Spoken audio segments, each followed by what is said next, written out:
Pathanamthitta കോട്ടാങ്ങലിൽ SDPI Congress സഖ്യത്തിന് തിരിച്ചടി. ആ റിപ്പോർട്ട് കാണാം. SDPI കോൺഗ്രസ് അവിശുദ്ധ കൂട്ടുകെട്ടിന് വൻ തിരിച്ചടി. കോട്ടാങ്ങൽ പഞ്ചായത്തിൽ ഡിസംബർ 27 നടന്ന വൈസ് പ്രസിഡന്റ് തെരഞ്ഞെടുപ്പിൽ BJP സ്ഥാനാർത്ഥി ഹരികുമാർ വിജയിച്ചിരുന്നു. നറുക്കെടുപ്പിലൂടെയായിരുന്നു BJP വിജയം.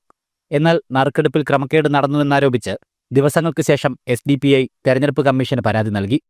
കൃത്യമായ അന്വേഷണമോ പരിശോധനയോ നടത്താതെ സംസ്ഥാന തെരഞ്ഞെടുപ്പ് കമ്മീഷൻ വൈസ് പ്രസിഡന്റ് തെരഞ്ഞെടുപ്പ് റദ്ദ് ചെയ്തു.